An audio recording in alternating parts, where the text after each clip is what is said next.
Oh. Gonna get started in a minute. What?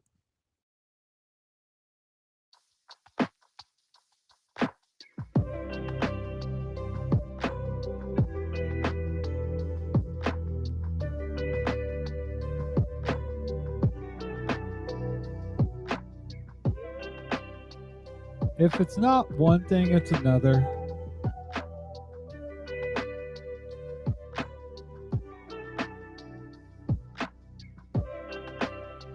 Yeah.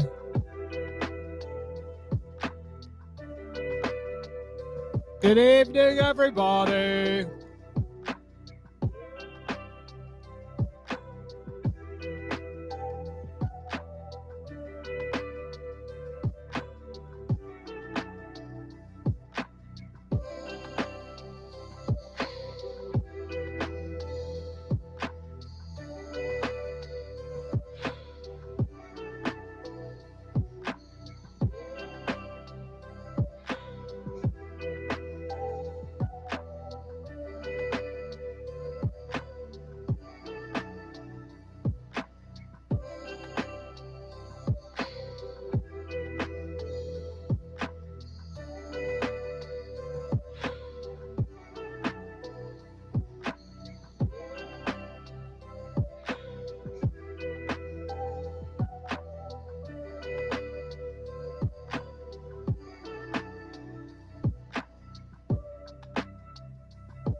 Oh, here we go.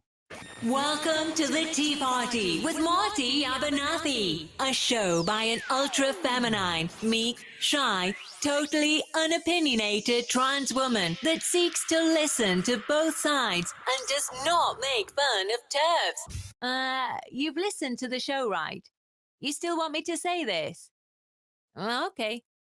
Here's your host, Marty Abernathy. I don't know why I like using that sound file. I end up picking that one over the other one.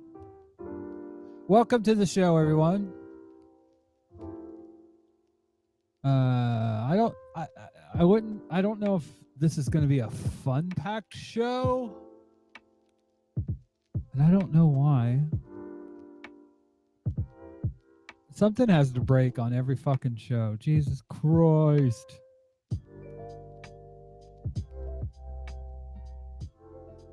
Hopefully it's not a lot of stuff. Because what I just started noticing was that the slideshow that plays under the Tea Party just decided to stop working. Welcome to the show, everyone. Tonight we're going to talk about how religion is toxic. And yes, some random geek in the chat said a lot of religion is toxic. I want to say all religion, all of it. We'll get to that in a minute. We're going to talk some Joe Rogan. How all Joe Rogan is toxic. Is that surprising to anyone? Really? We're going to get a little turf action in there. Talk some pro-life stuff. And how a lot of white people hate white people. But a lot of the controversy that's going on with the critical race theory and all that stuff. And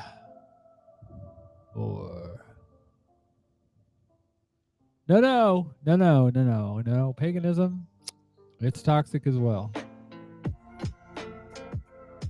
all religion. Now, if you want to help the show, click on the first thing. If you're on YouTube right now, please like the show. It helps the algorithm, apparently. You know, that fucked up thing. By the way, my cup on here now it looks like it's navy blue. It's actually like my girlfriend and I would have this conversation about what color blue this is, but in person it's not an aqua color, but it's greenish blue. Oh god. Good stuff. But click like to help the show.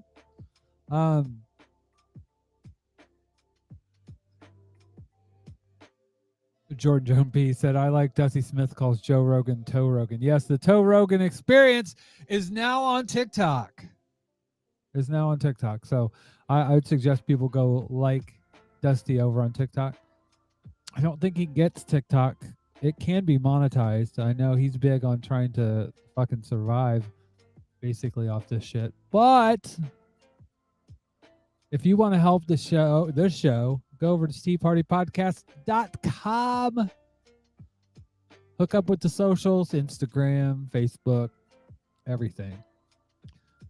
Everything is there. So, what I wanted to let's switch over to. What am I switching over to? Switching over to the VLC. There we go. Have to get everything off of it first. So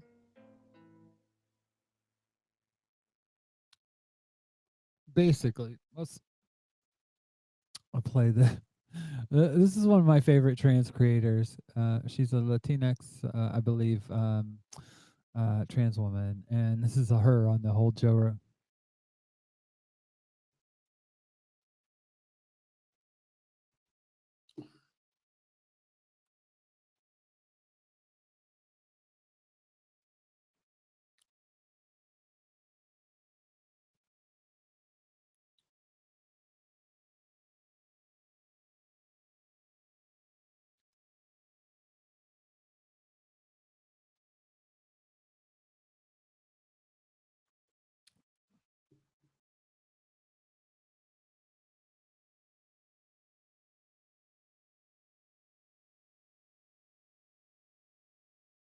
You can't hear that.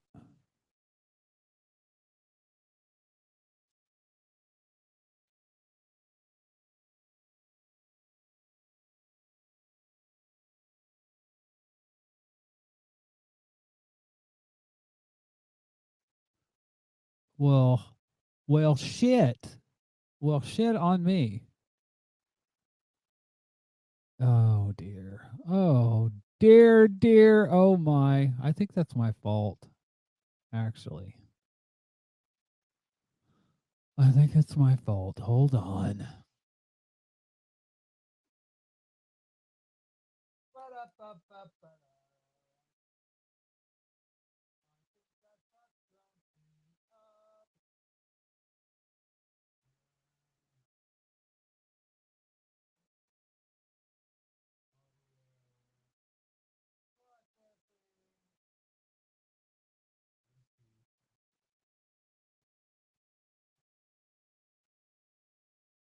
Okay.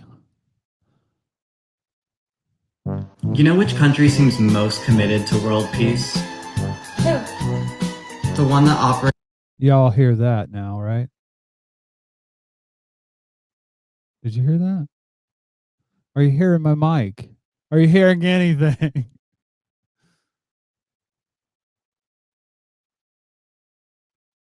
You know which. Okay. By the way, if you want to converse with me, and here, let me do this. I've decided something. Because I did make, and I haven't told my patrons this. I did make the patron, one of the patron things, benefits is a Discord. But I think I'm going to open the Discord up to everyone. But I'm going to make it so that you can be recognized as a contributor, as a supporter of the show, with a special acknowledgement, basically, on the Discord. But I did some messing around today on Discord, and I can tell you right now that if we want to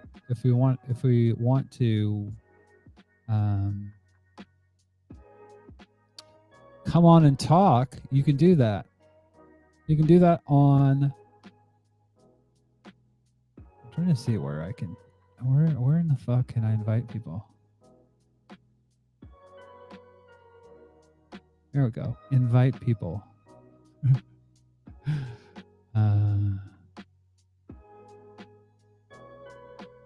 So if anybody wants to join me on Discord and we can actually have a chitty chat, we can do that. But let's get back to Rogan.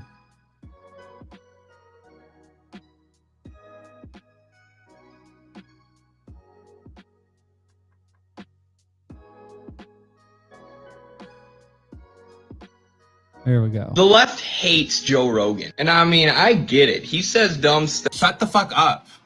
God, shut the fuck up. Why do people try to give nuance to bad people, bad political people? Like Joe Rogan literally is grossly racist, makes grossly racist remarks, is grossly transphobic, and then you guys praise him because he has left-leaning and right-leaning people, as if that this center ground is at all what we're going for, baby. No, okay? The center is not where we're trying to be. Republicans in the rest of the world's political spectrum are authoritative right-leaning people, and our Democrats are left, are Republicans to the other countries. If you think the middle ground of these two camps are what we need to be striving for, it makes sense why fuckers like you like Joe Rogan, okay? Joe Rogan is not the GOAT, is not the T. Start listening to marginalized voices in your communities, and when it comes to people like this, we might know a thing or two on who we should and shouldn't be supporting.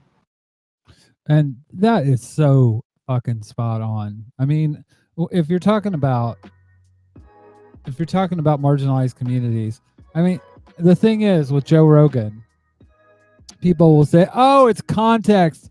It's context." This is from June 11th. Joe Rogan used homophobic and transphobic slurs in a set at the Creek last month, leading to a confrontation backstage with the host of the drag show following his. The Creek said Joe Rogan sells enough tickets that they'd book him when he wants. Yeah,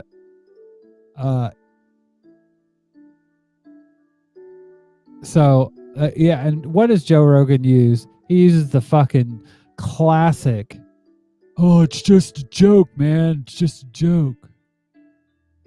I'm just like, oh, you're just a joke, dude. But, I mean, I found this on YouTube, and I thought it was a bit fucking weird.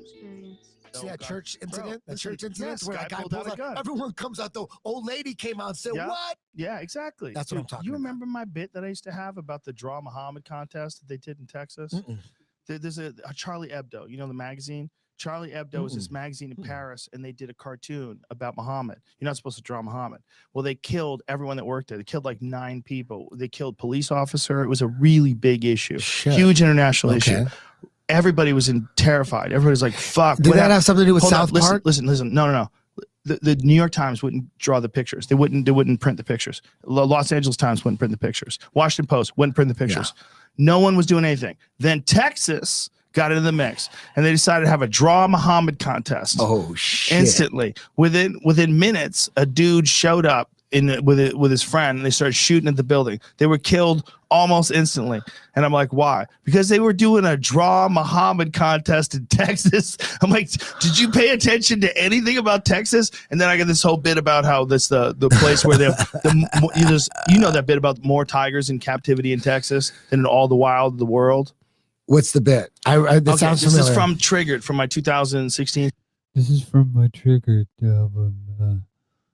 Just remember, folks. It's always on them. It's always fucking on them, man. Special, but there's more tigers in captivity in Texas than all of the wild of the world. Like that's a good thing. Like literally, like that's a good thing. Like you have animals in cages, and that's somehow, and you have people that own these animals. There's a guy on TikTok that we'll sit there and talk about. He's like, fuck a part 2. He's like, the guy that owned the bear fucking died. The woman that owned the alligator fucking died. Fuck a part 2. You shouldn't be owning these animals. And for that being a reason, whatever, dude. I don't get it at all. That's how crazy Texas is. Yeah. Texas is Wild West people who just said, we're good right here, when they just stopped. All those Kit Carson type dudes from the fucking Wild West, they just stopped in Texas and they stayed there. There's like, what? There's more tigers in Texas than the whole rest of the planet. That's insane. It's insane. They're in dudes' yards. Yeah. That's what's insane. And it all started with one guy who got a tiger. And the other guy's like, I didn't know we'd get tigers. Like, listen to this. This is like him being proud of toxic masculinity.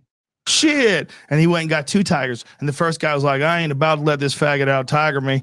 And he opened up Tiger World. And that's literally what it's like down there. Dudes have hundreds of tigers in their yard. That's crazy. You can have a yard. And if you have the resources, you can keep those tigers fed. You can have fences where you have 100 tigers in your yard. Texas is a different animal, son, but it's one of the safest places to be. Really? It's one of the, it is violence in Texas, just like there's violence whenever you get large groups of people. Yeah. But I like people in Texas. They're friendly. Dallas, I like Dallas a lot, man. I like Austin. I like Houston. I like everywhere I go in Texas, but they're what I would want America to be like. They're cordial. They hold doors for you. They say good morning. They look you in the eye. They're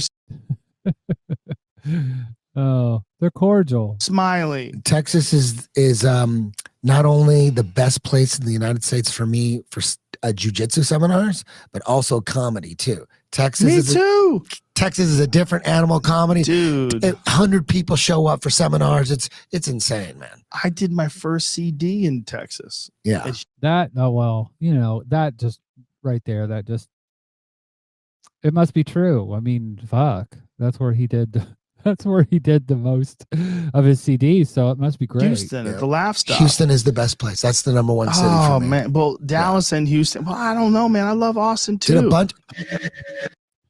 Yeah, so to be honest with you, I feel like the real reason is this.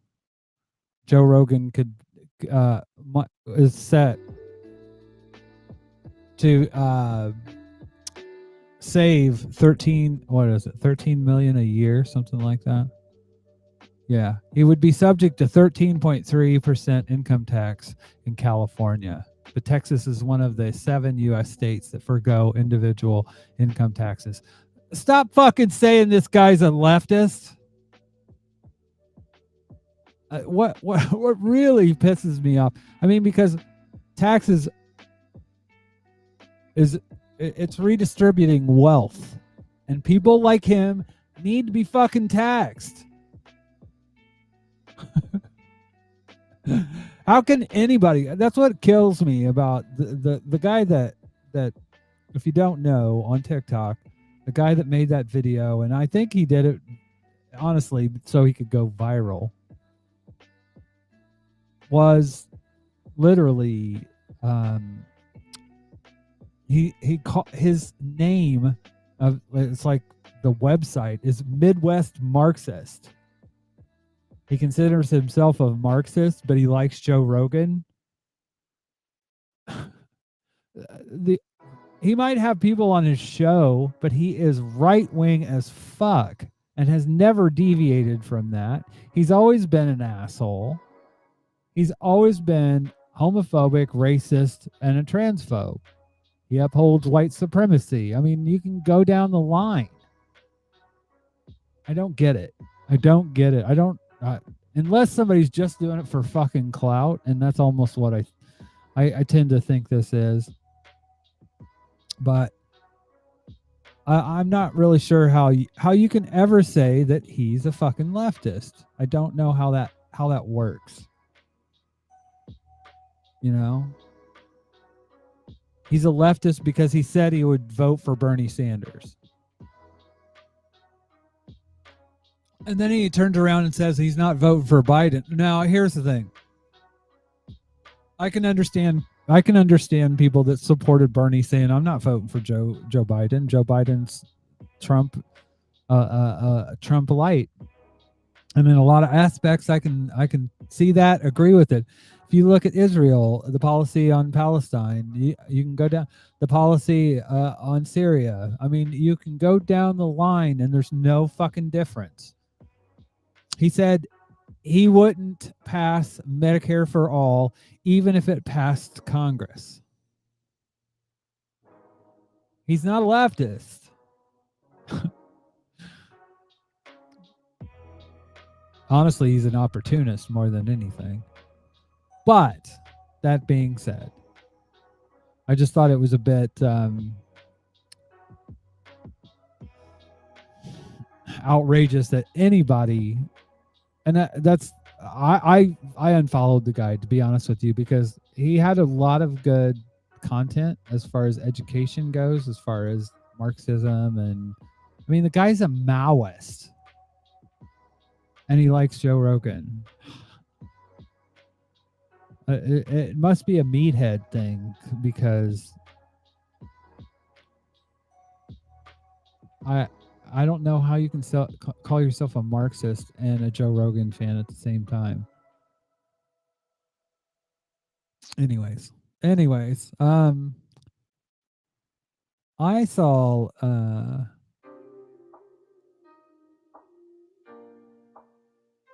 I saw this video, and I thought, I don't know if you've all heard, but in fact, I didn't even bring it up for the show.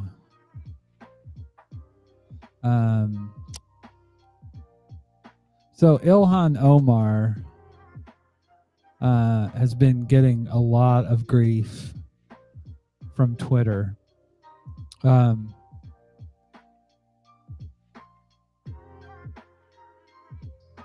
And she's getting pounded by a lot of people. But she's right on the money about a lot of things. She said, we must have the same level of accountability and justice for all victims of crimes against humanity. We have seen unspeakable atrocities committed by the U.S., Hamas, Israel, Afghanistan, and the Taliban. I asked Secretary Blinken, where are we supposed to go for justice? Now let's listen to what she said. Both the Israeli security forces and Hamas. In Afghanistan, it includes crimes committed by the Afghan national government and the Taliban.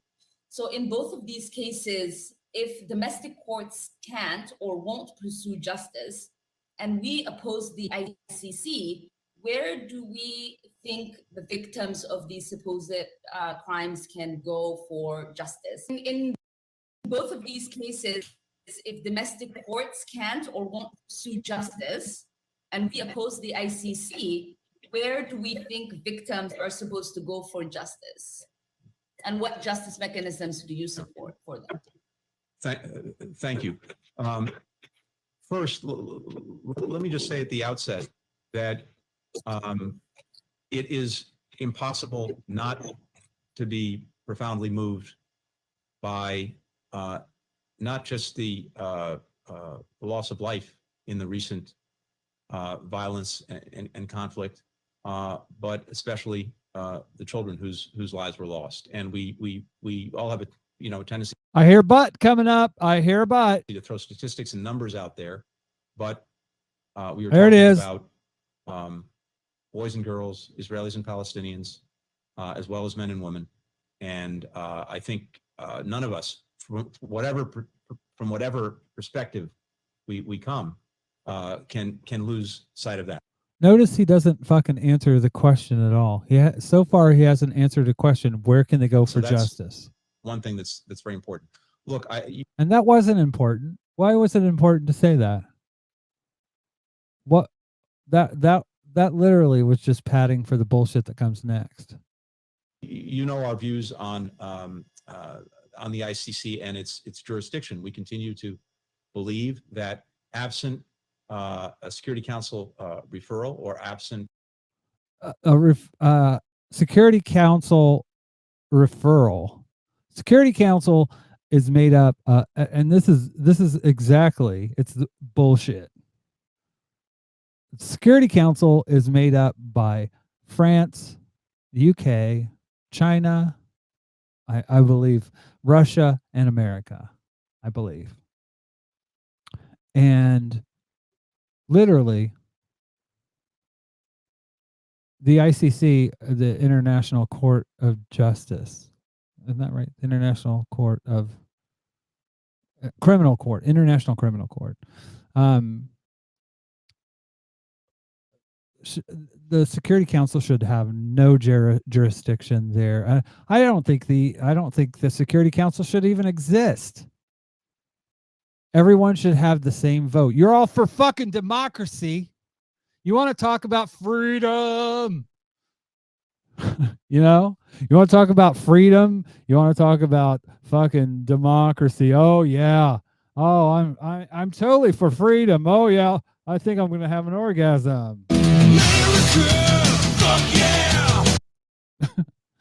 But you don't believe in justice. If you believed in fucking justice, it wouldn't be you have 5 fucking countries, 5 or 6 countries that can decide.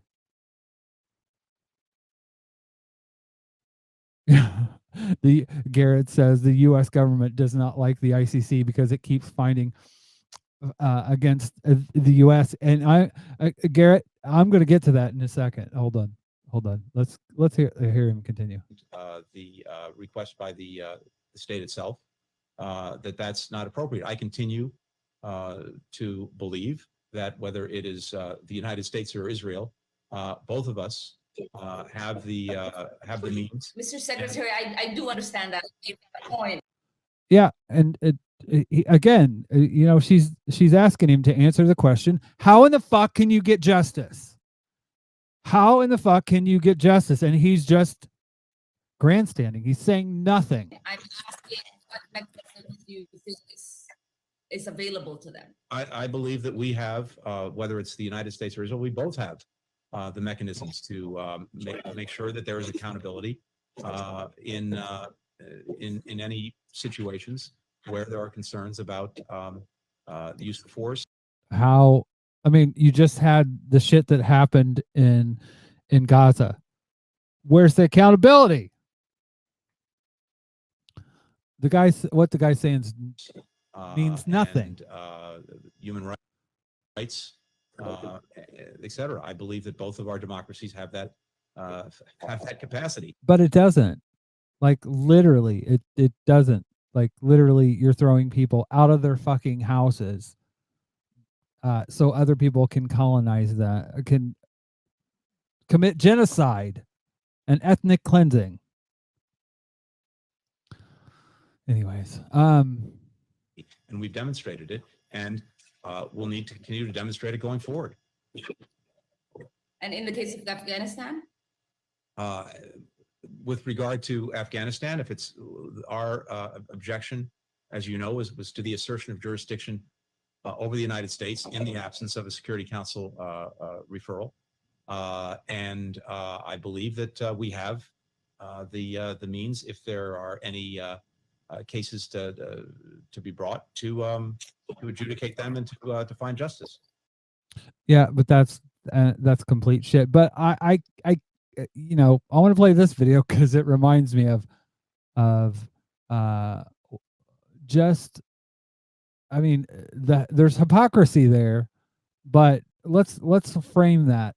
Let's have a frame of reference. You know which country seems most committed to world peace? Who? The one that operates nearly 1,000 foreign military bases. Who? The one that's the biggest arms dealer in the world. The one that dropped nukes on civilians not once, but twice during war. The United States. And that literally to me, that literally just fucking is to the point. These people don't care about justice at all. There is no mechanism for anyone that's in a foreign country to find justice. But how can you claim to believe that the United States stands for justice in the first place? It doesn't. It's profoundly unjust and has been forever. So it's not surprising, I guess, but just the fact that people have the fucking a gall to sit up there in front of, I mean, she's not stupid. She's a politician and she understands what's going on here, but some random geek in the chat says, and back 75% or 72% of the world's military dictators. Fuck. I mean, literally, they've created so fucking many of them. It's insane. But I mean, you have people when they talk about World War II. I mean, literally, this is what you get. Just wiped out Tomato Town. My friend has gone down. It's amazing how quickly the people in the comments of this video have been to defend the indiscriminate mass murder of up to 226,000 innocent civilians on the back. Because here's the thing, you'll get people that will say, oh my God, we had to nuke them because the Japanese army. And you didn't nuke the Japanese army. You nuked and annihilated over what, 300,000 people? Just, well, 226 innocent civilians. They were worth the price. Basis that the Japanese leadership were given the opportunity to surrender. They were given the opportunity to surrender unconditionally.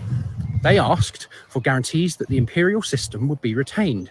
The Allies declined to give those guarantees, choosing instead to drop 2 A-bombs on cities, killing hundreds of thousands.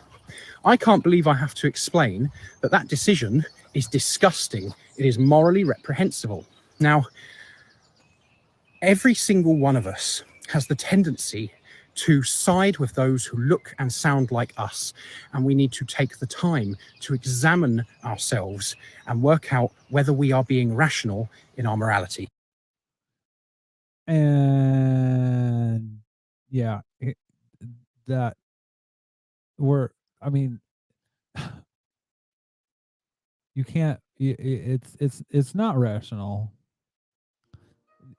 The morality that, here it said the U.S. nuked Japan to force a surrender before the Russians could mobilize their invasion plan of Japan. It was so that the U.S. would end up in control of Japan. It was an early play in the Cold War. I'm sure that's part of it. But the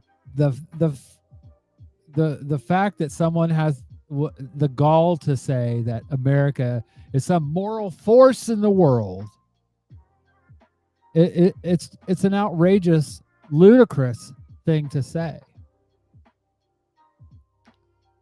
People want to talk. I mean, I've always said, and I know it shocks people, but if America has nukes, then Iran should have nukes, because foreign countries outside of America have nukes for one fucking reason.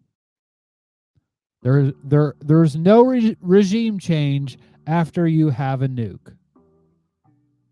It's very hard. Once you are a nuclear power, it's very hard, and you can see it in Korea. North Korea, America wants him out of there so bad, but they can't do anything. And if Iran really is going for nukes, that's exactly why they're doing it. Because literally America has trying to run that country for at least 75 years, installing fucking the Shah. There's just so much history of America meddling in that part, in every part of the fucking world. It's absurd. It's absurd. And I just laugh when people try to make America out as being this moral leader of the world. They are the least moral country in the world. You literally are the only country in the world that has nuked people. How can you call yourself moral? How bad is America? Well, apparently. I've only got a minute, but I think I can do that. You should ask the residents of Philly about the move bombing, when a arm of the United States law enforcement decided to just carpet bomb a fucking neighborhood. Damn, there was the destruction of a bustling black neighborhood during the Tulsa race riots. There was that time a Nazi rally was held in Madison Square Garden. Smallpox blankets, hosing down native protesters during freezing cold temperatures at Standing Rock, I believe. Last summer, where they tear gassed people protesting against police brutality, using police brutality to combat a protest about police brutality. We get a lot of our low prices from prison labor. We made prisoners fight fires. That's fucked up. We give enough corporate loopholes so that billionaires and their businesses pay next to nothing in taxes. And when someone reveals that information, they mysteriously die in a car bombing. So yeah, you can go down the line. ... This isn't a moral country. This isn't a moral country. And saying it is just complete. It's an ahistorical. It just, oh my God. I just.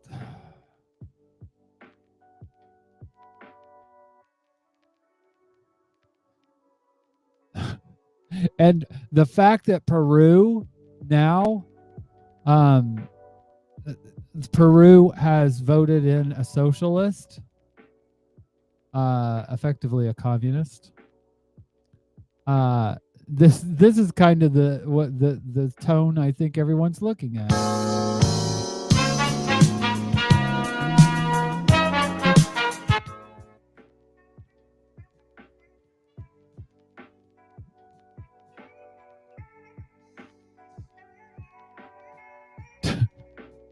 You know that's coming. You know that's fucking coming. It's a matter of time until America sticks its nose into Peru. Some random. Garrett said the CIA-backed coup in Iran in 1953 was one of the most important events of the 20th century. Well, and it wasn't the only one. There were coups all over Central America that were the part of corporations. And it's not surprising. Again, how do you call yourself a moral fucking force in the world when this is what you do?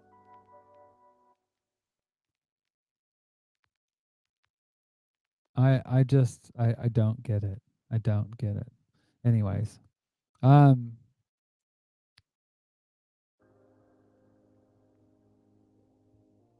random geek said, and some of the remains of the victims of the MOVE bombing was used at the University of Penn in their forensic science class. Without the victims' family, there were doing that. The medical examiner in Pennsylvania recently resigned because of the story showing the light of day. Again, not a fucking moral country. The United States has no business telling anyone, you know, oh, by the way, this is up here, soapbox. I do challenge people, go if you're on TikTok, go add them. They have some amazing content. But something that I saw on one of our friends, I'm going to kind of go over to this. It's tangentially close to the same thing. America is supposed to be this country where they talk about freedom. They talk about, you have freedom of speech. You can put your ideas out there. Well, I really don't think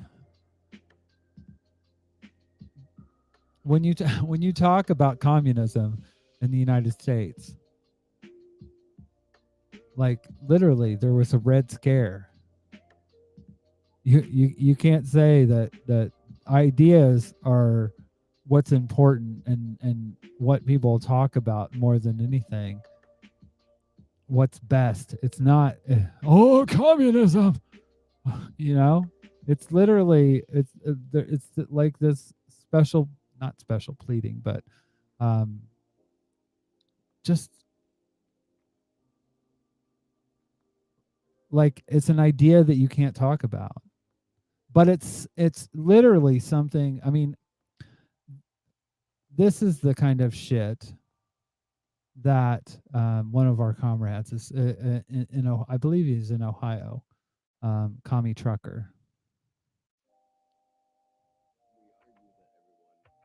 Life of dignity. We argue for equity and equality, and the right reacts with suggestions of violence. You've lost your humanity. I mean, literally. I mean, this is you communists are right on certain things, but you still deserve the rope. Why? I mean, fascists. If you want to say somebody deserves the rope, it's fascists. I mean, I think we had a fucking world war where that was the common theme. Fascists got the boot. But even though people are right, communists have good ideas, somehow it's almost like, you know how like toxic masculinity is for men? There's like this Red Scare because capitalism cannot compete with communism when there's no pressure being applied, when it's not a game, they're not the United States. When the United States invaded Cuba with the Bay of Pigs, they weren't fucking worried about the Cuban people. They were worried about communism off their fucking shore. That's it. When they went to Vietnam, I mean, you can go down the line, Korea. They were trying to stop communism. And why were they trying to stop communism? I mean, if you're the shining city on the hill, shouldn't you be able to just project, use that kind of dynamic and say, you should follow this because it's the right thing. It's obvious the right thing. And we don't need to go out and harm other places in the world because we know capitalism is best. We don't need to put our armies and try to defeat other countries that have other philosophies. We know ours will win in the marketplace of ideas. But no, the marketplace of ideas, when it comes to governing philosophy, that doesn't apply. Anyways, Commie Trucker has another. On Twitter, I was put on a list by an Adam Waffen adjacent Boogaloo boy. The list was called Day of the Rope. The only reaction conservatives and neo-fascists have towards an argument of equity and equality is violence. And that's what I think. At the end of the day, when you're talking about a governing philosophy, a form of government, if you can't agree with it, the best thing to do is destroy it. Apparently, I think that's the American model. Not show yourself to be. That's what I think is funny. It's Reagan called it the shining city on the hill, I believe. But you don't really believe that. If you did believe that, it would be an easy thing. You could just sit back and say, I'm going to let all these countries do these other things, and we're going to let them go on their own. Ultimately, it's the United States of some random geek in the chat a few shows ago, I think he said it was the United States of imperialism, and it fucking is.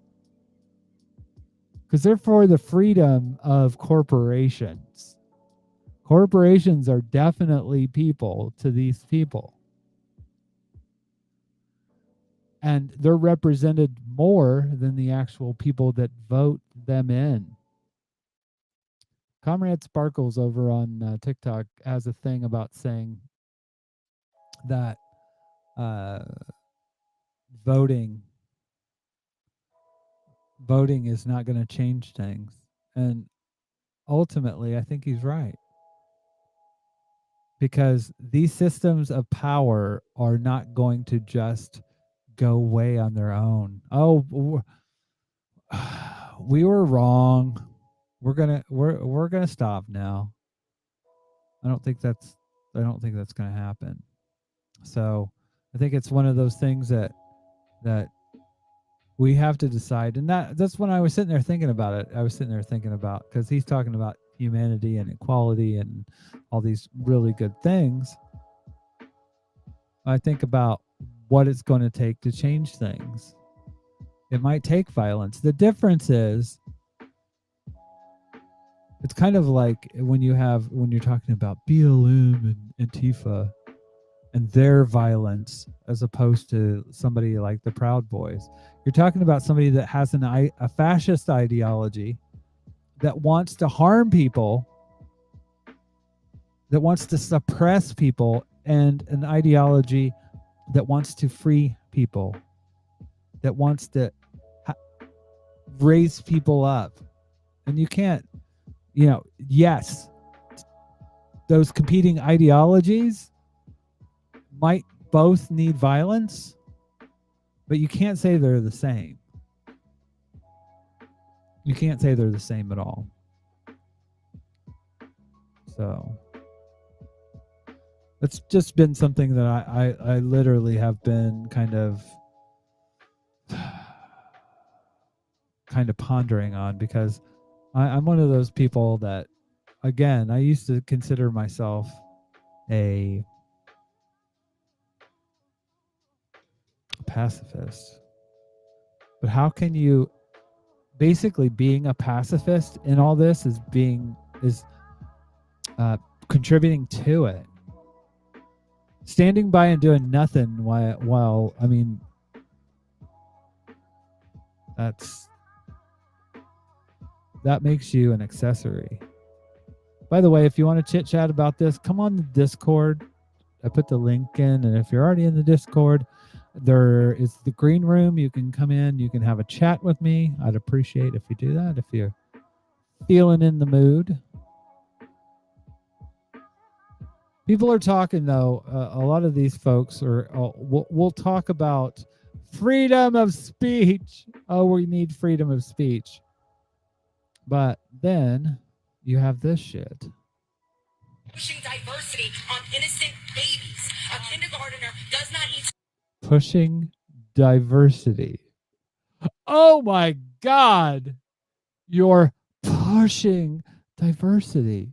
How dare you push diversity on children? Oh my God. That's just so horrible. To know that they are different. They don't see color unless you teach them that they are different colors. Children don't see color. That is that, and the woman that is coming on in a bit is going to say she's loud and wrong. She's definitely loud and wrong.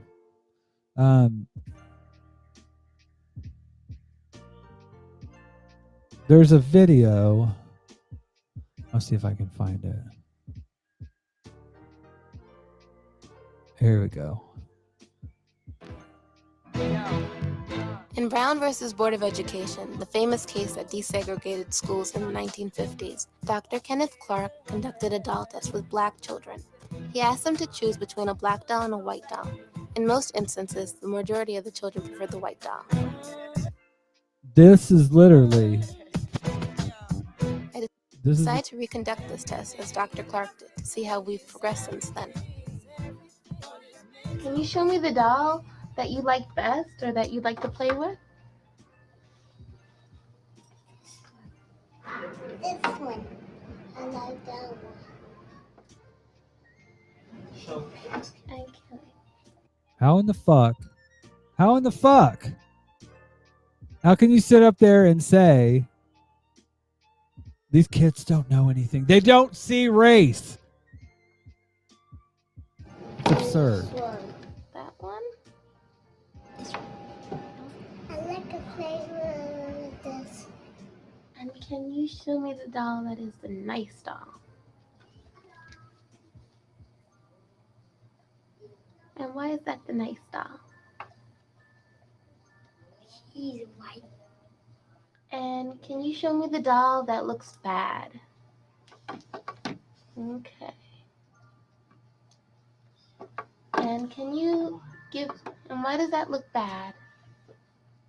Because it's black.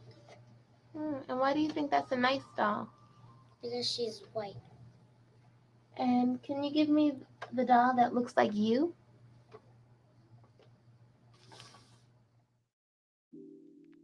"15 out of the 21 children preferred the white doll."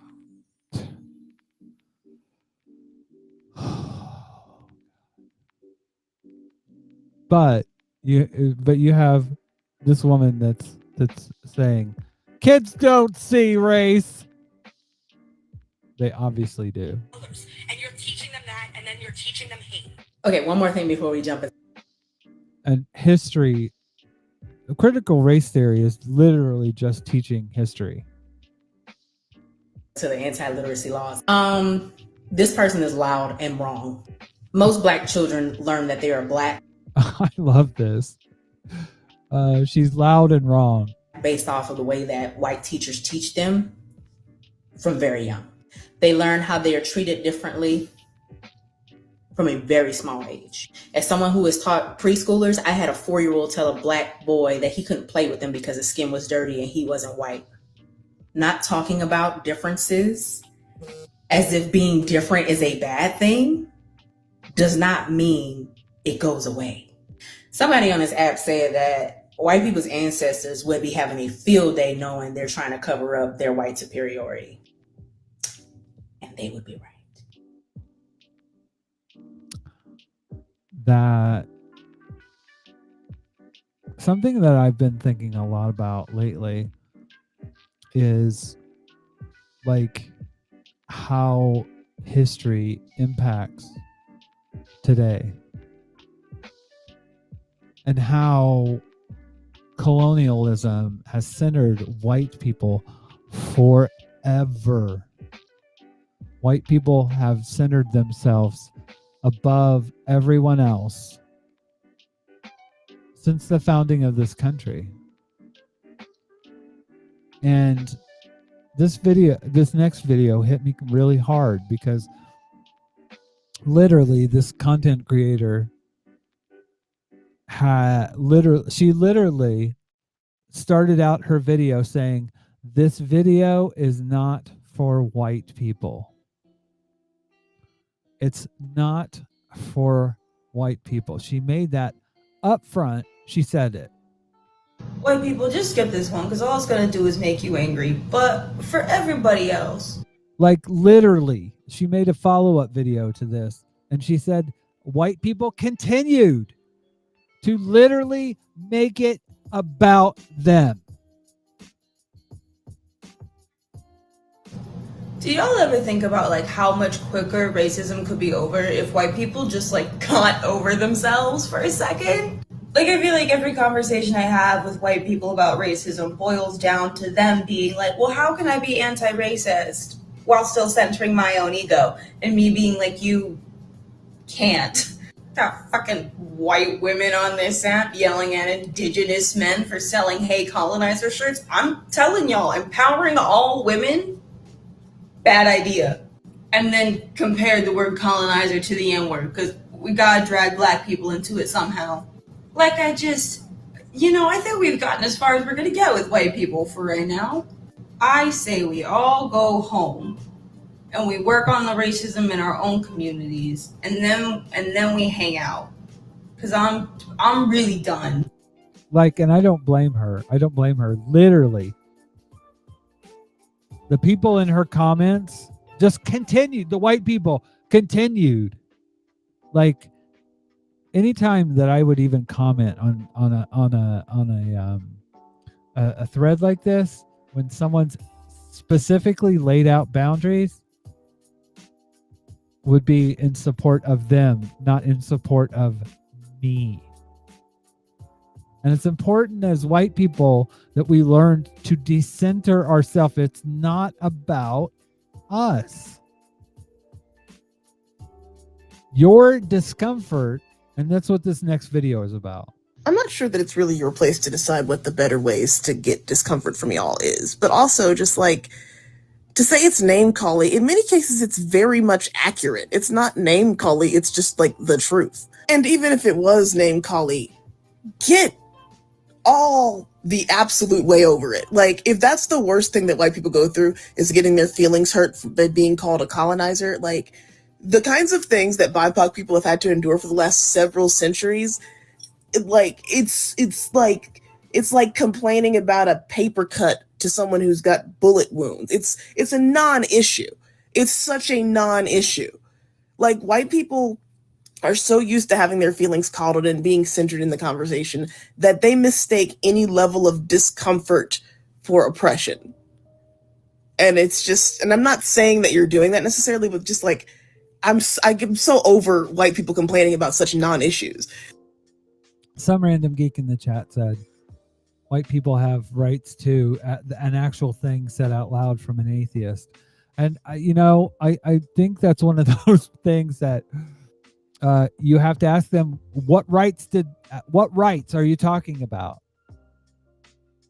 What rights are you talking about? The indigenous heretic says, my parents pointed out to me that they had to teach me to counter the education I was receiving from a public school. I was lucky to have aware parents. And I do think that that is true. I think that's one of those things that, like, literally the history that you're taught. That's one of the reasons that I actually loved Howard Zinn, was that he wrote a book called The People's History of the United States. And there's also another one I have yet to read, but it's called The Indigenous History of the United States.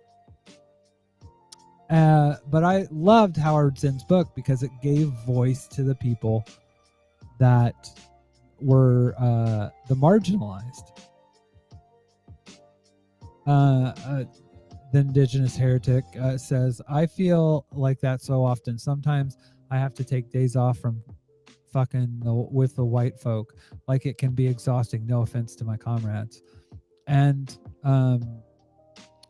definitely none taken, as some random geek has said, but I totally understand it.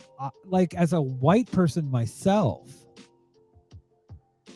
like, I literally sit there and go, why in the fuck black people in the United States have the patience of saints?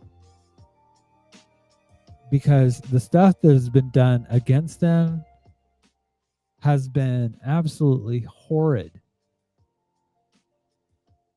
I just, like, I totally, and continues, you know. So I mean, when you get people that'll sit there and turn around and say, white people have rights too, I want to know what the fucking rights you're talking about. What white people are being denied?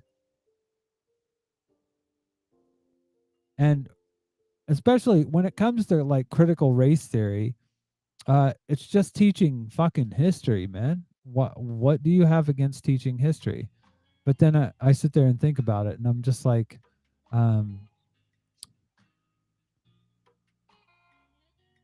think it's one of the one of those things that I've got a creator here.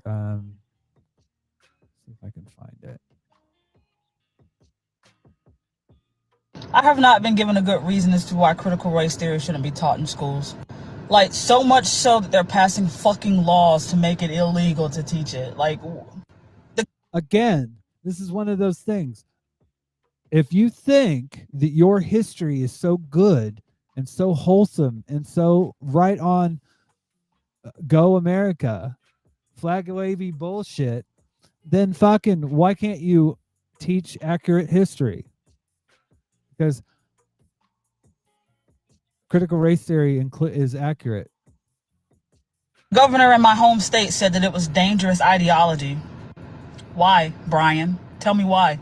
It's That's the thing. They never can explain it. They never can explain why it's dangerous. It's dangerous that people know the fucking truth. so fucking annoying living amongst people that just won't say what they fucking mean. How is it dangerous to teach children history and how it shaped the world we see today? How is it okay to just ignore the atrocities of the past while you guys celebrate the people who committed those atrocities? And then when someone decides to go against those celebrations of those horrible people, you tell them to pick up a history book. Well, here's a conclusion that I came up with. You guys know the fucking power structures and the dynamics that we have right here and how it was shaped by history. You're afraid that if anyone learns that history, they'll be able to undo the shit that was done before. Say what you fucking mean. That right there is fucking on point.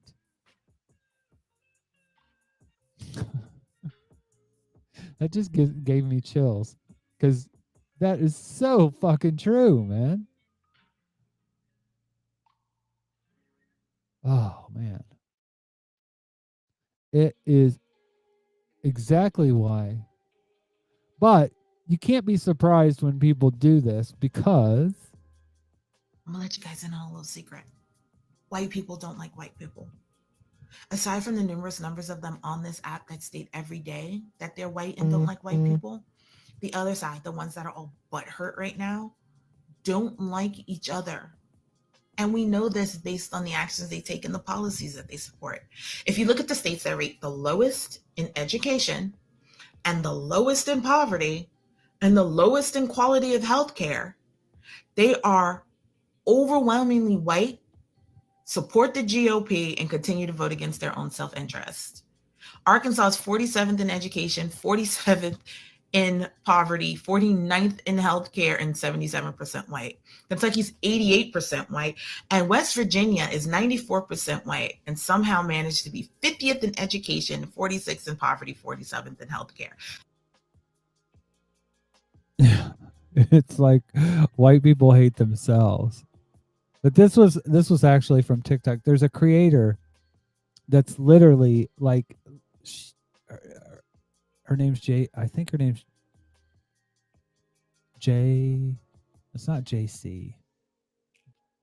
Anyways, a white woman that literally, like, she said that she did some racist stuff, and then she said she was going to uplift black creators, and she didn't, and now she's saying ableist shit, and like, literally, this woman has, I think, like 10 million followers, something, some crazy number like that, and this is what's going Speaking on. up for myself because, once again, I know my self-worth and I know that I've been used for the past 2 months. No, but let's address it. It makes me so mad that Sean has to tiptoe around this so that his videos won't be removed. But we all know exactly who he's talking about. And I've seen a few other Black creators talk about how we need to stop talking about them, stop giving them clout, stop giving them attention. But the reality is they have over 10 million followers. A few of us deciding to stop talking about them isn't going to do anything. There's still going to be a topic of conversation. They're still going to have clout. So let's talk about it. Sean is literally the kindest, most sincere, most genuine human on the face of this earth. And all he was trying to do was help and say, hey, white ally, I'm going to give you an opportunity to do better. I'm going to help you do better. And all they did was completely use him, discard him, and say, just kidding, F you, bye, don't give a crap. This is why I don't trust white allies. To break it to y'all, but the vast majority of these really popular white creators on TikTok are extremely racist. That's why when it comes to white people, I assume the worst instead of assuming the best. You should too.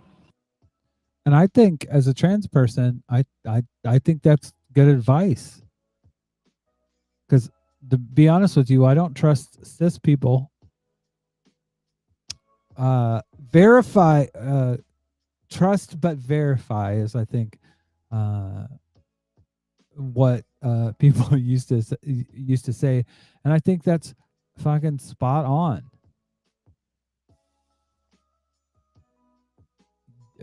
Black people have no reason to trust white people. Garrett said, it's amazing how little actual U.S. history is taught in America, considering how much nationalistic focus there is in the U.S. educational system.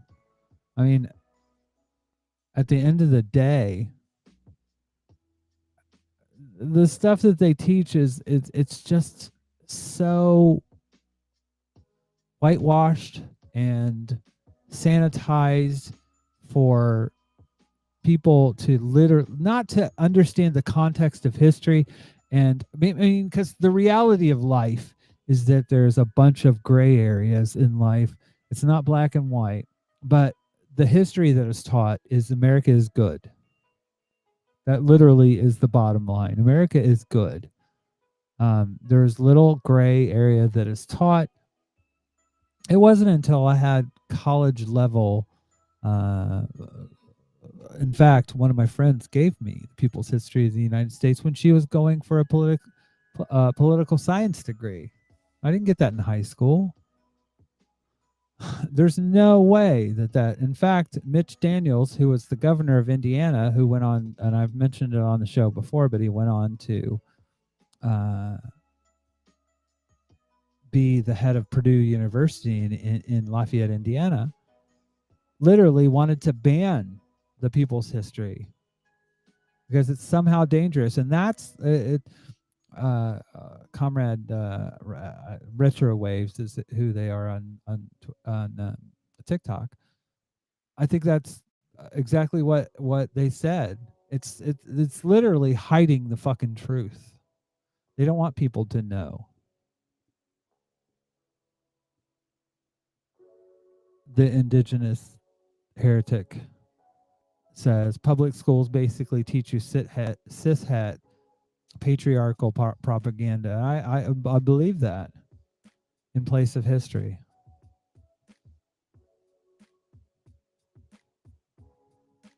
Jordan Joan P says, I'm in the same. I stopped subscribing to cis hetero people in fear that they might be transphobic or homophobic.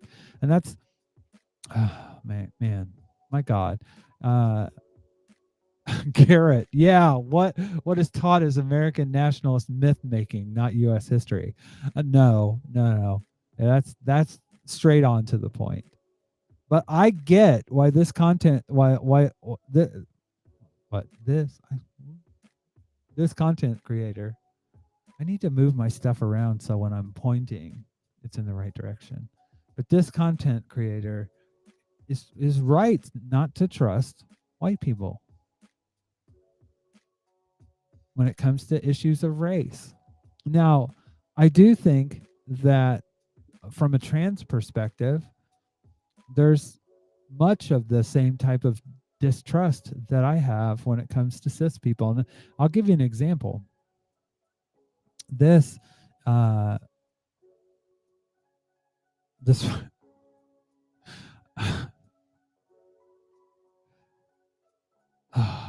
I'm not a birth person.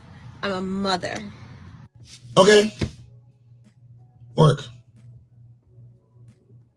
See how easy that is to just like accept how someone identifies and then kind of just like mind your business.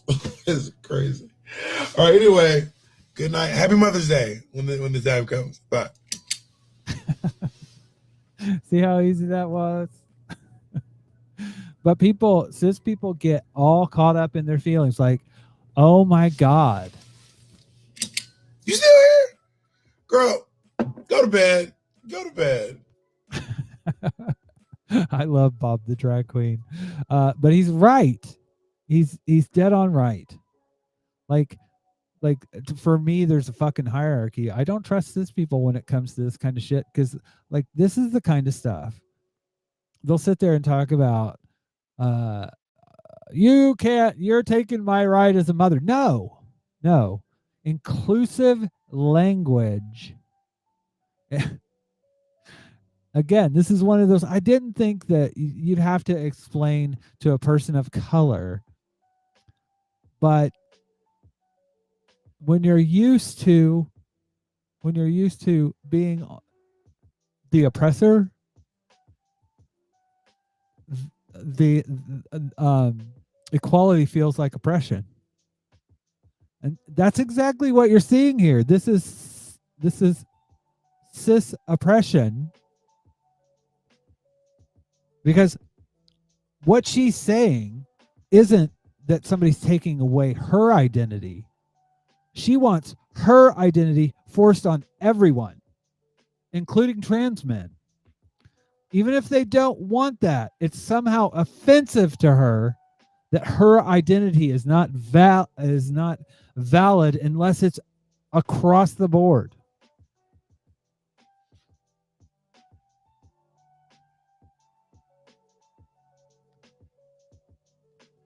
Indigenous Heretic in the chat says, it's the same for me too. I can experience transphobia in the Native American community from cishets being envy.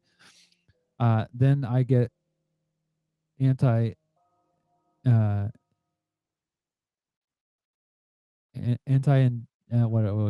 would it be? Anti-indigenous hatred in the trans community. It sucks. I could see that. Like, that's like literally, and I don't want to say literally, that's a pet peeve of mine. Somebody, my boss the other day said, this will literally take 2 seconds. Me being the smartass that I said 1, 2, not literally. But people get caught up in like literally they want their identities to be like so like over the top. Nobody else gets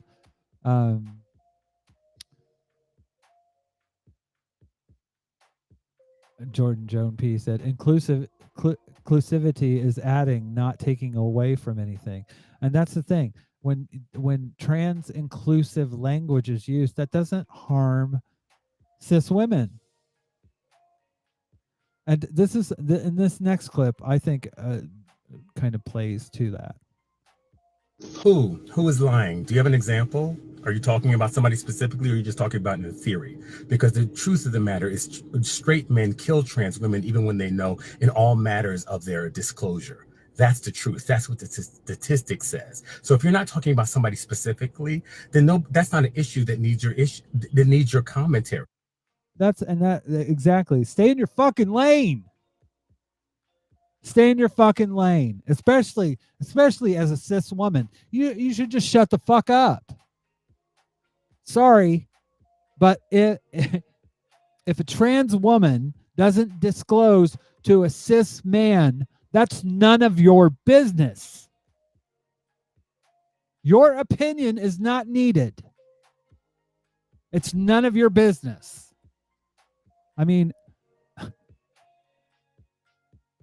what gets me is people in marginalized communities, and I'm not just talking because I don't know if the person that this is relating to is white or black, but people that are in marginalized communities and cis women are in a marginalized community in terms of pay, and you can go down the line, not as far as numbers, but as far as how they're treated in society.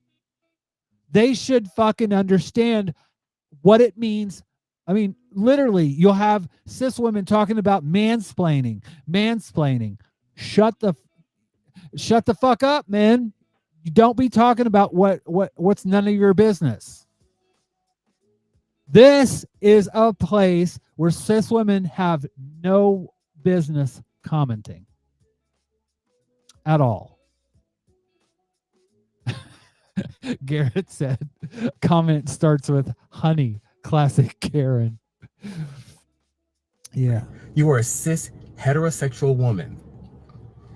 I'm a cis man. Trans people have that conversation all the time. Their whole life is about disclosure and safety. If you knew the statistics around their deaths when they disclose, when they're dating men that already know, you would never make this commentary. And Pride Month has everything to do with it, because trans women started Pride Month because it was an act of survival.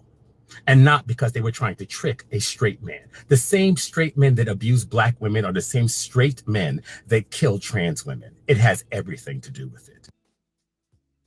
And this isn't just some people saying that. There literally was recently a murder of a football player that killed a trans woman.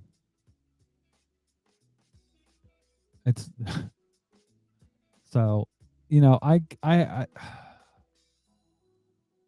I rarely want to tell people to shut the fuck up and mind your own business, but seriously, if it's not about you, and this is something, TERFs especially, the irony when somebody says TERFs talk about objectification, it kills me. I recently posted this to TikTok. I have a question. Are rad femmes like that, like on purpose? It's been my experience that rad femmes don't see trans women or sex workers as people, but as objects. They want to talk about objectifying women, but that's exactly what they do. They don't sexually objectify women, but it's an objectification. It removes humanity. You become a debate topic, not a real person with real lives, real needs, real desires. Just, they literally are doing the same thing, except it's removed from sex, but they're still making trans and people and sex workers objects. And I think that happens too in the pro-life movement. It's never about the children. It's never about actual fucking people. It's about this mythical fucking thing. You know what? Actually, I'm not done. I'm really curious where the pro-life side of TikTok stands on the forced sterilization of Indigenous women. Really curious as to where y'all stand on what's happened in the past and to date to Indigenous children. But it's not about the living ones, right? It's not about the kids that are already in the system, that are trapped in the system and being treated like shit by the system. Because it's not about that. It's about control of the uterus, isn't it? Because y'all don't do shit other than talk shit to people who want to get abortions. It's never been about the fetuses and the babies. Y'all are just about control. Stay the fuck out of my comments and stop following me. This mama would on TikTok. Oh my God. But that's straight to the point. Again, if it's not about you, get the fuck out. It's not, you shouldn't be talking about it. You shouldn't have an opinion on it. Honestly, the only opinion that I have about abortion is that I support it from a bodily autonomy standpoint. But I support marijuana laws. I support death with dignity laws. All these things I support strictly from the aspect of bodily autonomy. And Jamie J enters the chat room fashionably late. Welcome, Jamie. Garrett said, "Swerves treat sex workers as debate props, not human beings," and trans women as well. I mean, that literally is the point that I was trying to get to. It's not a matter. They don't care. They don't care about actual people, and that's the same way with this abortion stuff here too. They don't care about the fucking babies. They want to use it as a prop. Those children, because do they care about the children at the fucking border? Fuck no. I mean, everything she said was spot fucking on. Once those kids are in the adoption foster system, they don't give a fuck. They just want you to have that baby. Once you don't have, they want to control women's bodies. That's it. Period. End of story. It's all about control of women's bodies. And that's it.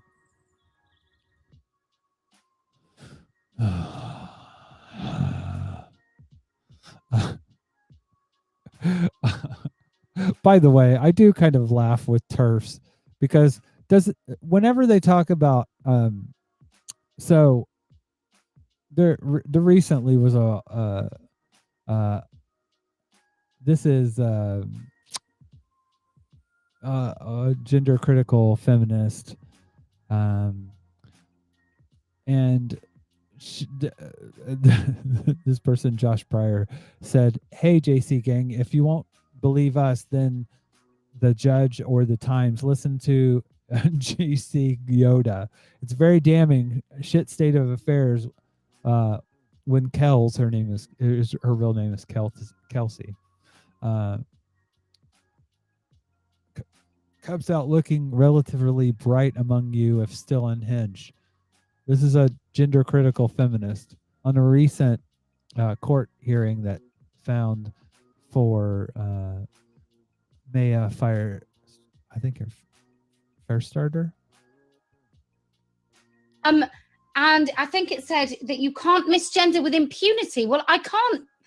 For a start, misgendering is a concept I don't even believe. I think it's a load of rubbish. But isn't that infringing on my beliefs? If I have to then go along with somebody and call them she when they're a he, or he when they're a she, or they when they're a he or she, is that infringing upon my beliefs? Because I think it is. Because actually I would find it really difficult, and I would find myself being gaslit, manipulated and coerced into saying things that I did not believe. Do we have a right in the workplace to compel speech? Because yes, there are times when I want to say to the people that I work with to tell them to go fuck themselves. I am compelled not to do that because I can be fired if I do that. The fact that she's how I can be compelled. that is what it is when you're talking about misgendering. I don't believe that you should have to use Miss or Mrs. Or Mr. I don't think that you should have to use those because personally, I think it's part of the patriarchal past, and I think we should do away with that.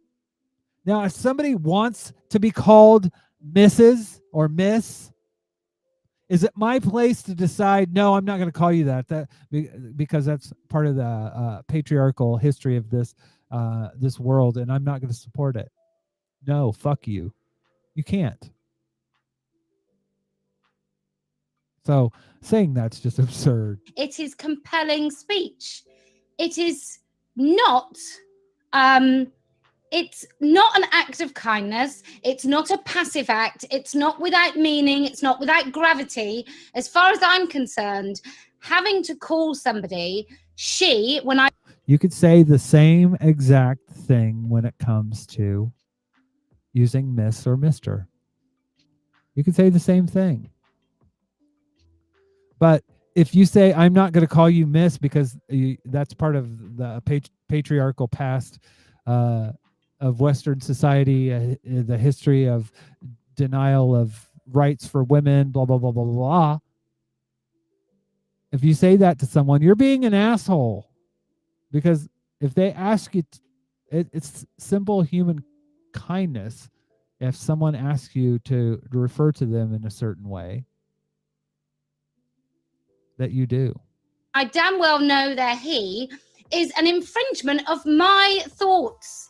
And again, you don't damn well know anything unless you've done a genital, chromosomal, and secondary body characteristics.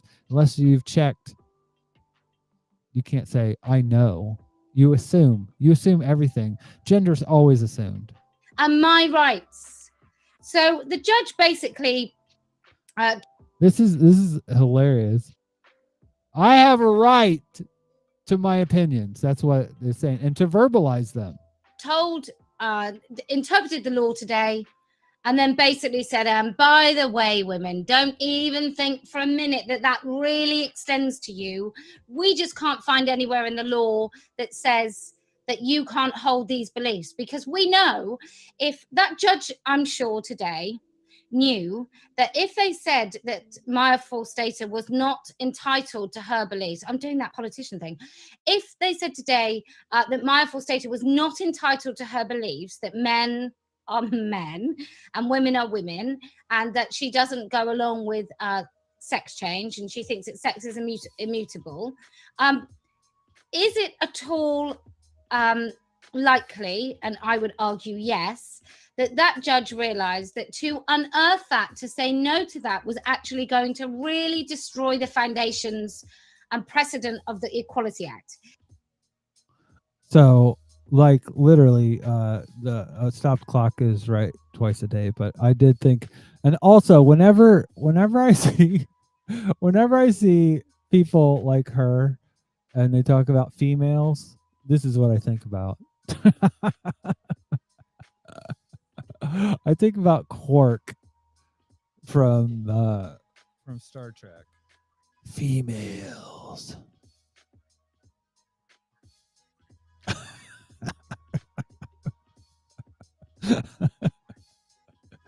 Oh my god. And if you go through some of the comments,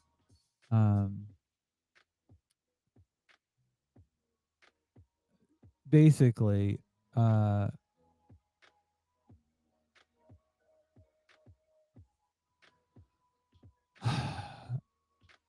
and I say that no employer should ever be allowed to compel speech, which is how I lost my job as an audio narrator.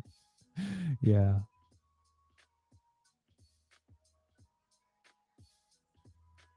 And this is Michelle here. Michelle Riley said, food for thought. When someone asks you to call them doctor or Miss, Mr., that's the same as a trans person asking you to repeat their pronouns. I guarantee they don't consider that being compelled or too difficult. This is about their hatred and nothing more and nothing less. And Josh said, people call boats she all the time and cars she all the time. When they refuse to pronoun correctly, it's just them saying they're too weak and confused to keep up with the world. And it's literally just saying they want bigotry.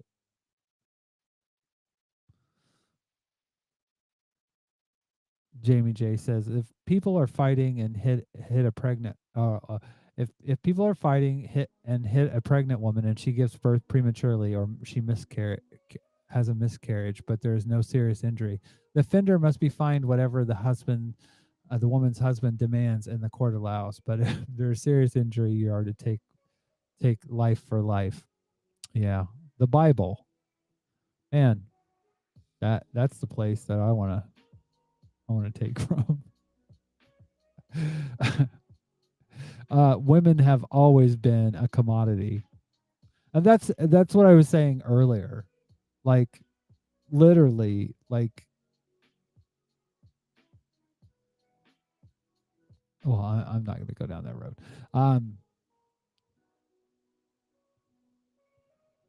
Garrett says literally everyone uses the singular they on a regular basis when referring to a person whose gender they do not yet know.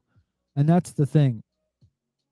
What I find so funny sometimes too, is that people will say, well, I don't know. This is a trans person. I don't know what their gender is.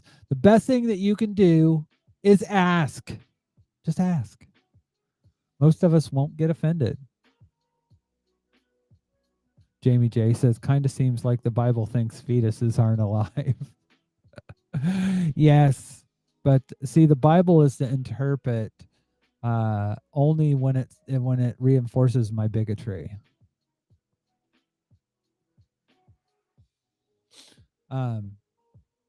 Oh, speaking of the Bible, let's get into that. Let's get into that. Because one of my biggest TikToks this week was about religion. And this is, well, let me put this up. You show me a religion that isn't dogmatic and poisonous to society as a whole, and I'll show you a unicorn. So it's definitely all religions. And let me put it to you like this. Here's why. We have people that are living in 2021 clinging to the belief systems of people. If, like, I was to go back in time and do this with a lighter, they would think I was a fucking god or a sorceress and burn me at the stake. If I took a pen and a piece of fucking paper back there and wrote in the English language, they would think I was casting spells. Like, why are we still holding on to that belief system from that era from people who didn't even know what a fucking germ was? You know what I mean? Who probably thought like lava from a volcano was a lake of fire. I mean, technically they're right, but you get what I'm saying? So it's definitely the vast majority of. So, which I made a TikTok. It was this. You show me a religion that isn't dogmatic and poisonous to society as a whole, and I'll show you a unicorn. I love this from Comrade Thanos / Sparkles. I would have duetted this, but I want to make a 3-minute video, and unfortunately, TikTok can't do that. You have to make your own video and upload it, so that's what I'm doing.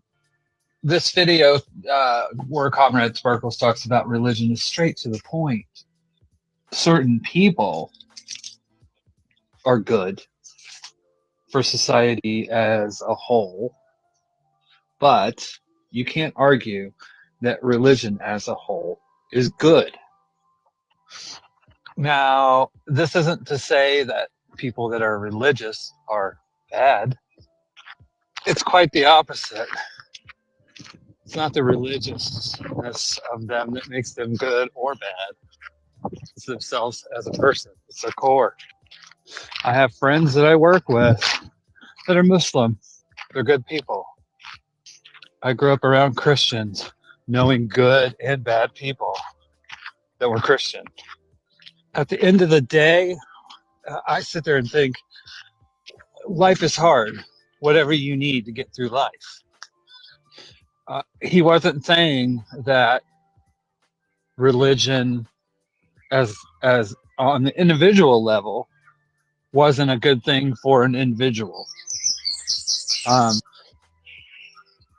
What he said was that religion as a whole is toxic to society, and you can't argue that. Not logically. The rivers of blood that have flowed because of religion all religions. That alone, the amount of life that was snuffed out because of a belief in a non-existent being. I mean, I've been to Pride. I've seen unicorns. I believe in them more than I believe in any religion. If you believe that ultimately that religion has been a good for society, A, you don't know history, and B, you're just upholding something that you want to believe in rather than looking at history, at actual reality.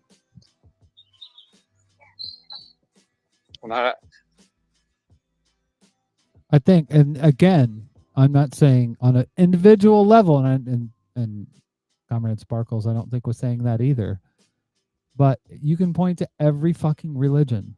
I don't care whether it's paganism. I don't care whether it's Buddhism. Fuck. There's sexism in Buddhism.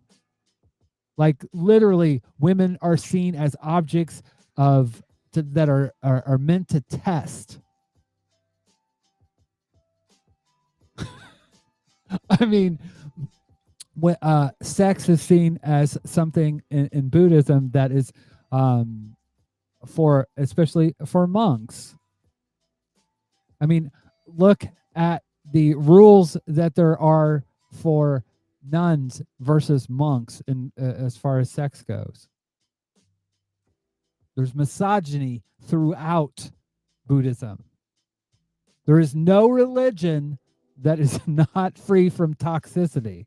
There's some that are more toxic than others, depending on the fundamentalist nature and how that can apply itself across society. But as a whole, he isn't wrong. On society.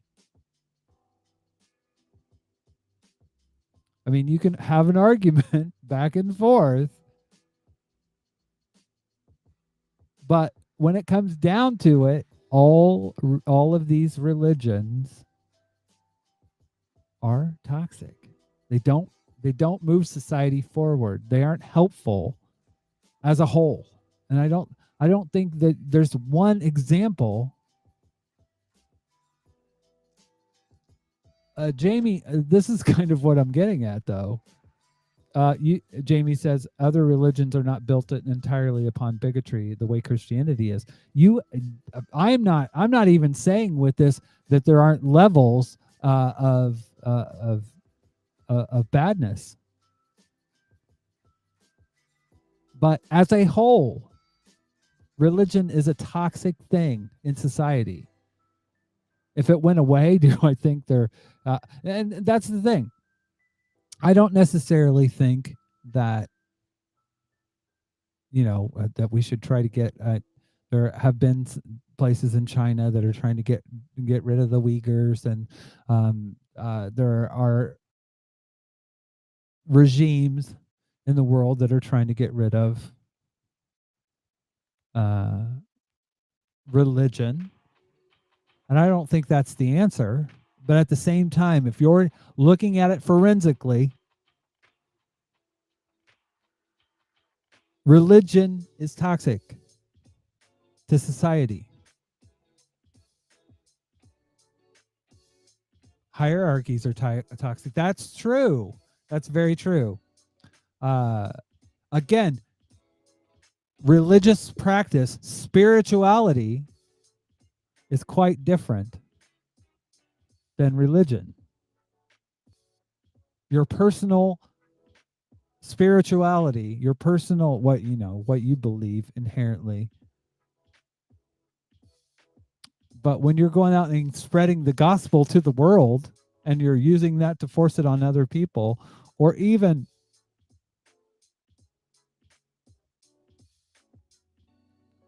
being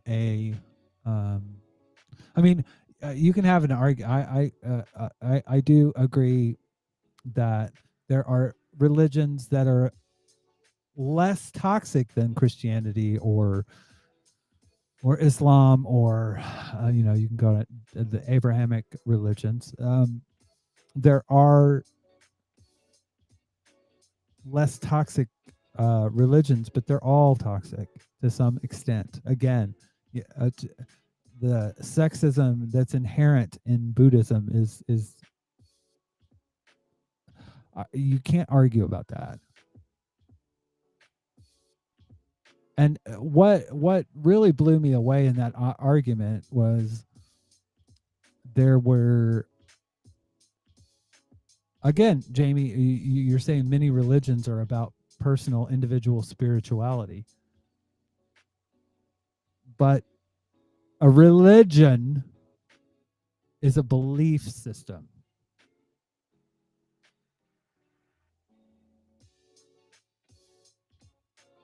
I don't always like to go to the dictionary. But oh, come on. A personal set or institutionalized system of religious attitudes.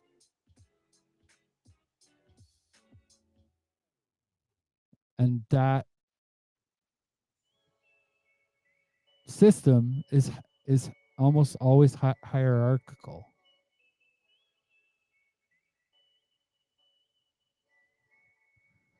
So let me see if I got what other videos that I have left.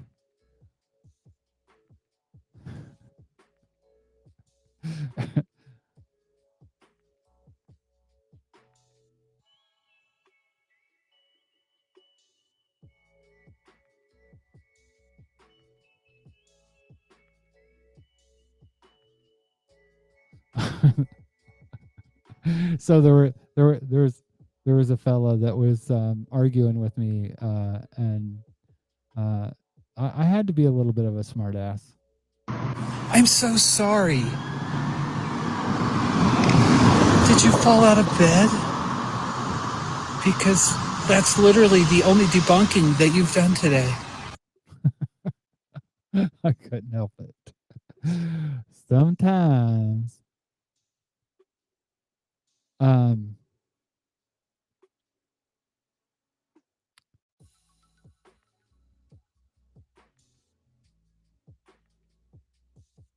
The rest of the videos that I have are kind of a mishmash, I think.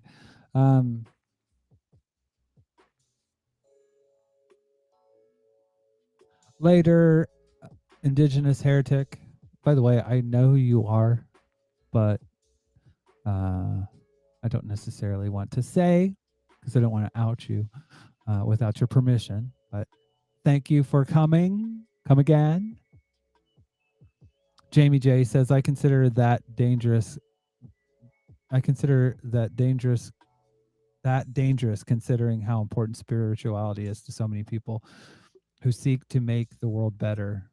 My spirituality largely leads me into my activism. Here's the thing with that, though. Again, that's your personal spirituality, and that's not organized in any way.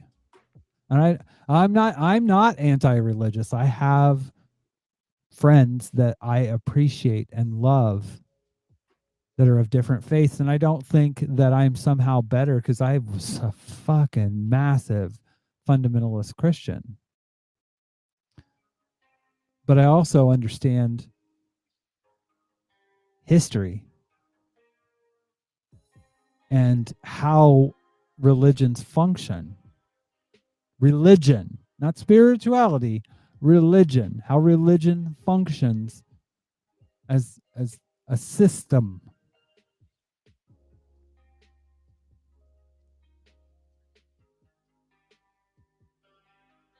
And that's the thing. I don't want to live in a society that's like China, and that they're trying to expunge religion from society. You have to, I mean, again, like I said, life is fucking hard. Life is hard, and you can fucking have to come to terms with it however you need to.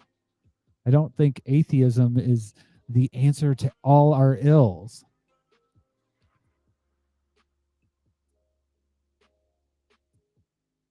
Some random geek said, I don't think we can get rid of all religions. It's not possible without doing terrible things to achieve goal. Honestly, even if you did those terrible things, I don't think that I think religion is something that is that comes out of when human beings realized that they were conscious beings. Religion was the thing that stopped them from going over the edge. How fucking scary is it to realize that you exist and that at some point you're not going to exist? Religion has a way through that. A lot of religions, most religions.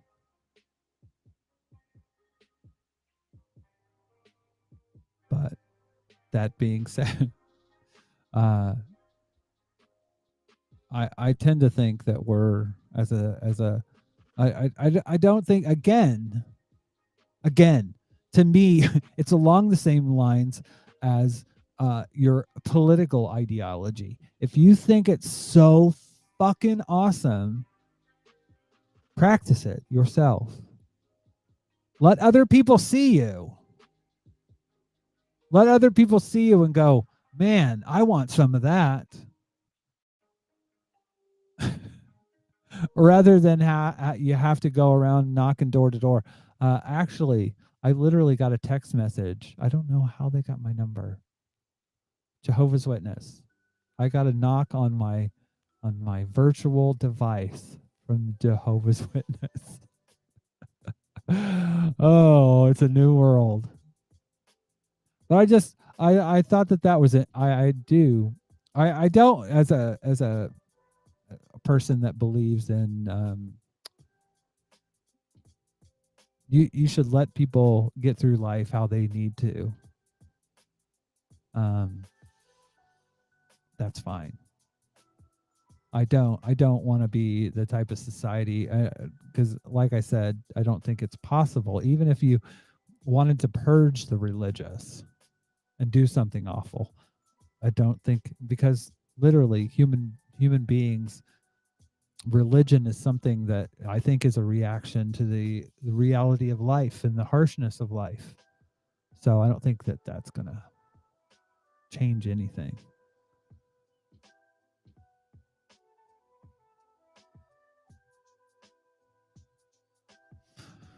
Jamie J says, I think that compassionate spirituality becoming largely incorporated into society could help us. I have to think on that a long time. I think there's a commonality in all religions as far as loving your neighbor and but I mean there's some really fucked up shit too. I mean, I'm sorry, as much as I can vibe with a lot of what the Buddhist teachings are, I don't think all life is suffering.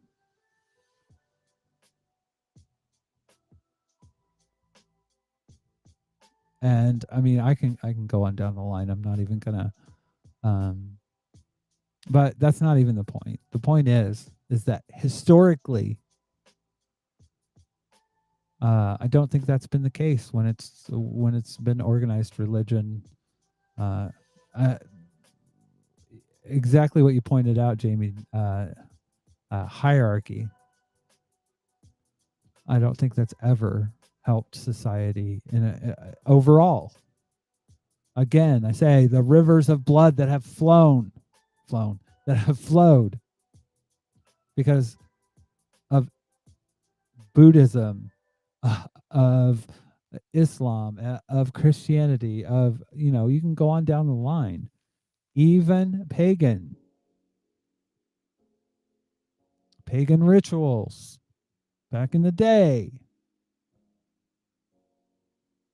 I mean, so, I mean, as a whole, again, I don't think Comrade Sparkles is wrong. But anyways, my 2 cents. I did want to end this. This kind of made me laugh.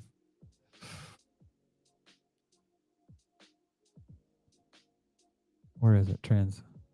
Libertarians talk about being libertarians more than transgender people talk about being transgender. And trust me, that's saying something. Actually, I identify as an anarcho-capitalist. I thought that was cute.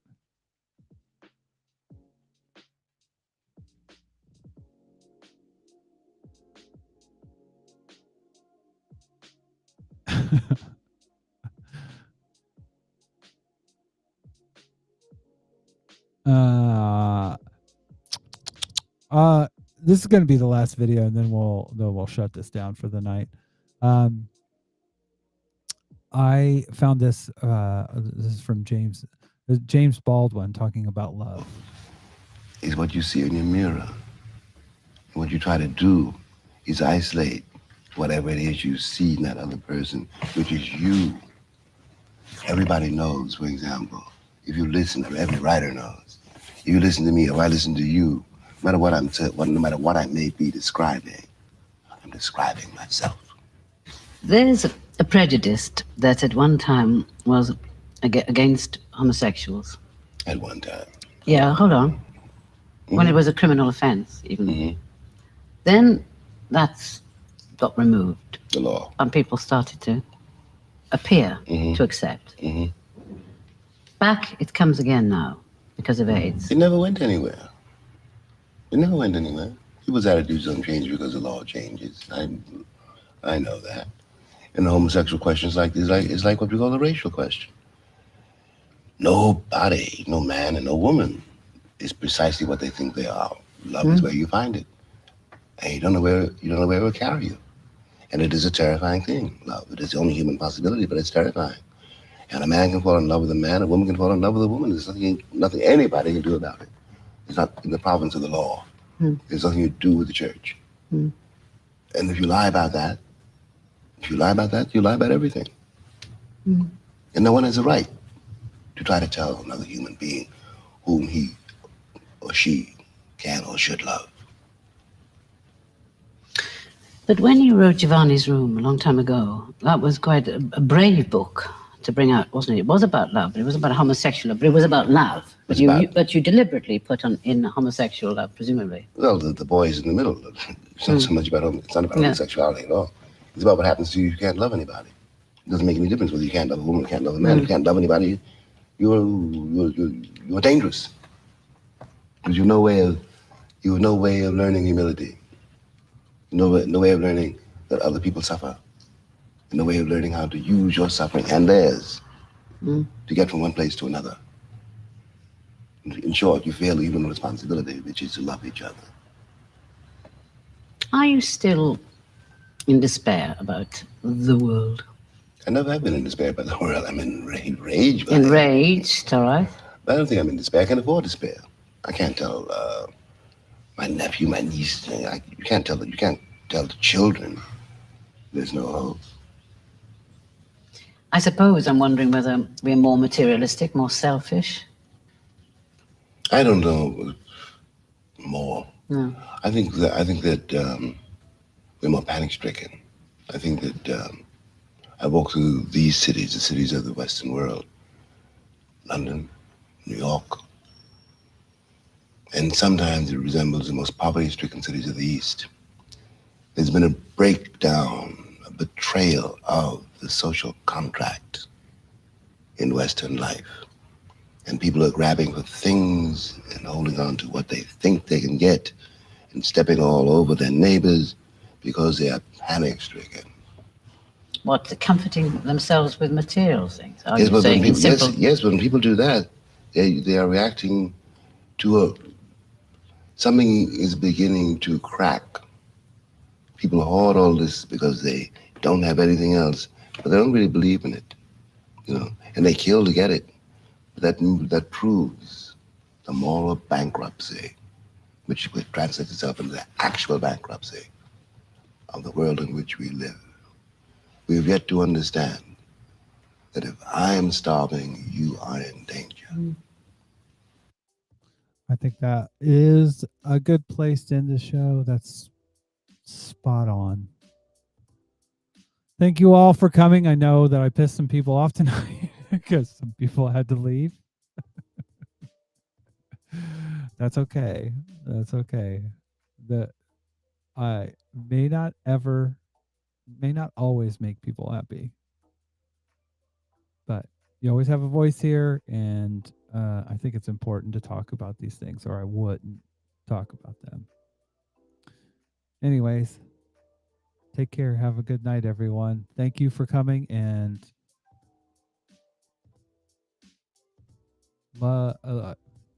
religion may be toxic. All religion may be toxic, but love isn't always. And if you want to practice some mutual aid, go to charitylinks.page and help some mutuals out. Oh, I did want to comment on the last show. Actually, our friend Nerd Teacher commented and said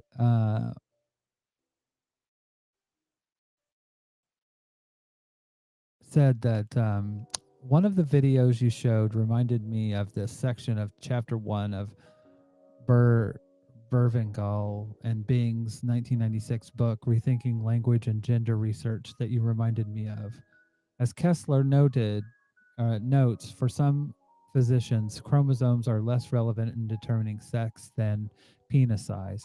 That is, male is defined neither by the genetic condition of having one Y and one X chromosomes, nor the production of sperm, but the aesthetic conditions of having an appropriately large penis, which I largely just thought of because of all the way in which TERF rhetoric continues to rearing its ugly head in these bioessentialist ways. Like, we had a book from 1996 and other stuff written before that discussing these topics. We've known this isn't how things work. Also, that chapter has another line I love. Quote, "It would be ironic if feminists interested in language and gender inadvertently reinforced gender polarization and that myth of essential female-male difference." Unquote. P.S. The mentioned section can at least be found by Google Books. I couldn't find it any other way. Called Medical Enforcement Fixing Nature's Mistakes, and it is talking about the at-birth gender assignment of intersexed individuals. That's pretty cool.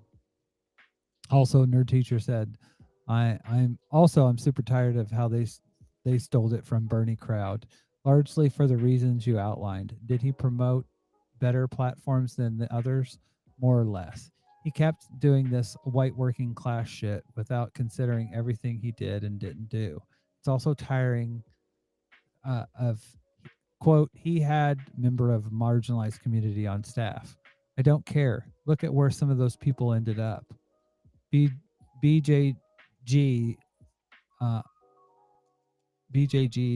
on a podcast with a dirtbag, former Chapo bro Virgil Texas, who recently was outed as a predator, and people have been passing rumors about that for a while. Also, it's fucking Chapo. And what are those douche nozzles doing besides podcasting and making money? By the way, for both the Ban the Cops, Not Kink, and Ocular Enema images, I can give you the transparent PNGs. Okay. That's fine. Those two comments were from Nerd Teacher, who always seems to comment, which I appreciate. Commenting, liking, it helps us. If you could help us, I'd appreciate it. But thank you, everybody, for coming. Thank you for the comments. I don't know what the question is, but love and common decency and connection are what make life worth living. And I think that is what I'm here for. And I hope that's what you're here for, too. Take care, everyone. Have a good night.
That's right. I forgot to talk about it. Social Justice Alchemy tomorrow. I'll be on there. I'll be on there probably with my Snap camera. I'm just saying. Come join us at Social Justice Alchemy for the patron only show. Our patron show will be next week, I believe. I think. Yes. Anyways, I love you guys. We'll see you later. Tomorrow.